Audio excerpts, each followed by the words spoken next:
বলেন আমি তোমাকে ভালোবাসি, এটা আপনাদের বরিশালের ভাষায় কি বলে? মুই তোরে ভালোবাসি। আর মুই তোরে ভালো পাই, এটা কোন জায়গার কথা? ওটাও ওখানে বলে মুই তোরে ভালো পাই, এটা ইয়া বলবে ভাই বোনেরে। আর যে একটু মানে বিশেষ করে বাইরের বাইরের বলতে প্রেমের ভালোবাসা যেটা, তারা বলবে মুই তোমারে ভালোবাসি।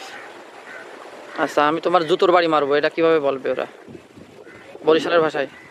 মুই কইলে তোরে জোতাই দিয়ে বাইরাম। তোর অনেক পাকনা করা যাইছে। ওটা ওভাবেই বলে যে তোর অনেক পাকনা কথাই গেছে। তোর ডানা ছাইড়ে দেওয়া লাগবে। তোর ডানা ছাড়িয়ে দেওয়া লাগবে? সাইডে দেওয়া লাগবে মানে কেটে দেওয়া লাগবে। তোর কিন্তু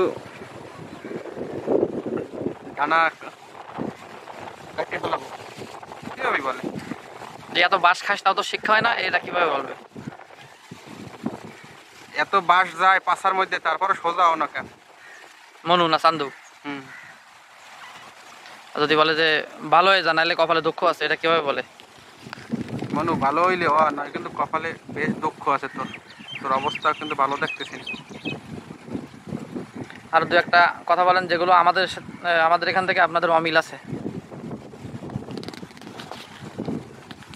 তুই কি সোজা হবি নাকি তোরে জোতা দিয়ে পিড়েই সোজা করা লাগবে? তোরে কয়শো গ্রাম জোতা দিয়ে পিড়াইলে তুই সোজা হবি? এই সমস্ত কথাবার্তাগুলো চলে। আর কারোর প্রতি যদি কারোর রাগ থাকে তখন সে কিভাবে প্রকাশ করবে? বাইনশো তোরে তো দেখে নেবো অনেক, তুই তো তোরে দেখে নেবো অনেক। যদি ধরেন কাউরে মারবে এমনি, ঠিক আছে, সাপোজ কেউ মারবে, সোপার দেবে বা কেউ জোতা দিয়ে পিটিবে বা হালকার উপরে মাইর দেবে, তারে বলে যে মানে মায়ের দিয়ে বুঝাইবে আমি মারতে পারি, বলবে অমুকে তো দেখি নেবো, অমুকে তো চোখে ধরে গেছে, ধরে দেবো।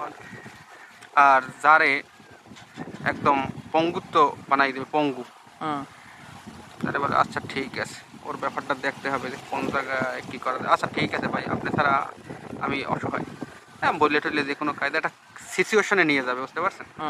একটা ভালো একটা জায়গা যেখানে মানুষজন যেন না ধরতে পারে, মানে মারামারি হবে সমানে, এটা বলে আচ্ছা ঠিক আছে ভাই।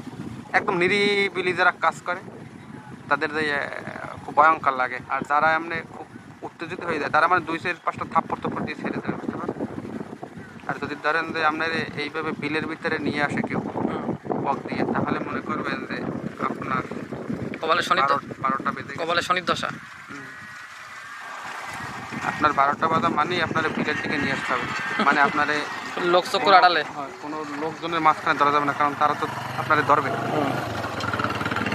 দেখ আপনাদের বরিশালের অনেক কিছু শিখলাম। আমাদের বরিশালের কিন্তু শুধু যে মারামারি সেটা কিন্তু না, ভালোবাসার দিক থেকেও আমাদের বরিশাল একে না থাকলেও 1-2-3-এর ভিতরে আছে। আপনি কি বলেন? আপনার সাথে তো অনেকদিন কাজ করলাম, ভালোবাসা কি আছে নাকি মারামারি আছে?